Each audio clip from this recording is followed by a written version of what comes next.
Bonjour à tous, c'est Zimbabwe. Aujourd'hui, on se retrouve pour une nouvelle vidéo de l'amour pour les événements du 24 mars. Aujourd'hui, c'est l'anniversaire de la fin d'un célèbre référendum en Nouvelle-Zélande, le référendum sur le drapeau néo-zélandais, donc qui a eu lieu donc de 2015 jusqu'au 24 mars 2016. Il faut savoir qu'en fait, le drapeau de la Nouvelle-Zélande, c'est ça. Donc évidemment, il est lié donc à la colonisation de la Nouvelle-Zélande par le Royaume-Uni, et en plus, ça, c'est la Nouvelle-Zélande. Ça, c'est l'Australie. Donc évidemment, vous voyez, il y avait pas mal de ressemblances, et du coup, pas mal de gens, enfin de Néo-Zélandais, voulaient changer de drapeau pour avoir un truc qui correspondrait plus au pays, quoi. Et du coup, alors il y a eu un premier référendum pour savoir quel serait le drapeau potentiel qui remplacerait le drapeau de l'Union Jack. Et donc c'est cette option qui a été choisie, donc un truc avec une fougère argentée, donc voilà, qui est un symbole de la Nouvelle-Zélande. Et d'ailleurs, il y avait plein de drapeaux loufoques avec des moutons, des glaces, des arcs-en-ciel et des rayons laser. Et ensuite, donc voilà, le second référendum, voilà, qui a duré donc une vingtaine de jours pour savoir lequel gagnerait entre les deux. Et au final, c'est l'Union Jack qui a gagné avec 56%. Donc voilà, coup dur pour ce drapeau qui était plutôt stylé. Parce que bon, moi perso, je trouve ça un peu triste voir des drapeaux qui se ressemblent autant. Et puis en plus, l'Union Jack.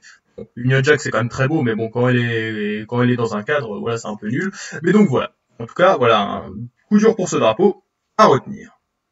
Aujourd'hui, c'est aussi l'anniversaire de la mort d'un homme, d'un célèbre empereur de Russie, la mort de Paul Ier. Bon, en fait, non, il n'est pas très connu. Il faut savoir que bon, la Russie a été dirigée à la fin du XVIIIe siècle par la célèbre tsarine Catherine II.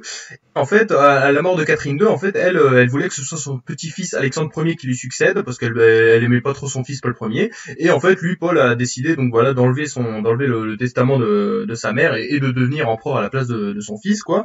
Et il faut savoir que déjà il a fait pas mal de politique contre la politique intérieure de sa mère, parce que bon ils avaient de mauvaises relations ces deux-là.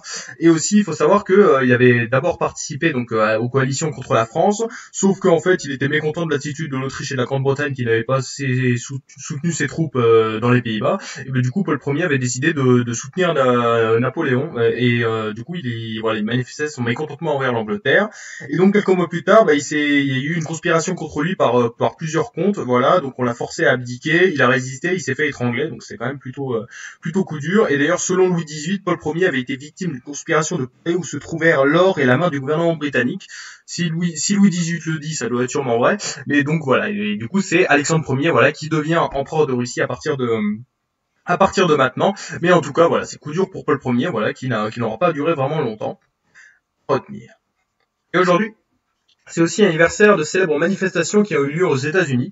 Les manifestations March for Our Lives, donc Marche pour nos vies en français, donc nom donné aux manifestations évidemment qui sont déroulées donc dans plein de villes aux États-Unis en réaction à la fusillade de Parkland, donc une fusillade évidemment qui a eu lieu dans un lycée qui avait fait 17 morts, donc c'était plutôt chaud, hein, évidemment, ça avait créé un grand émoi aux États-Unis, et donc on avait eu des grandes manifestations qui ont regroupé 800 000 manifestants rien qu'à Washington, donc c'était quand même plutôt énorme, qui ont été aussi marquées par la jeune Emma Gonzalez, donc une célèbre militante, voilà, qui était au lycée de Parkland, et du coup qui a montré donc son opposition au port d'armes, hein, évidemment, aux États-Unis. Et il faut savoir que ces manifestations ont eu plusieurs conséquences. Déjà, il y a eu un durcissement donc de l'accès aux armes à feu en Floride, et aussi ça aurait contribué donc à augmenter le taux de participation des jeunes, hein, évidemment, aux élections, qui est passé de 21% aux élections de mi-mandat 2014 à 31% dans celle de 2018.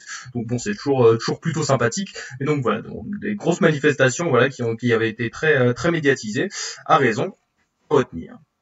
Voilà donc les trois événements du jour. On a un référendum sur le drapeau néo-zélandais donc qui se termine en 2016, la mort de l'empereur Paul Ier en 1801 et les manifestations Marche pour nos vies donc en 2018. C'était Zimbabwe. Merci d'avoir regardé.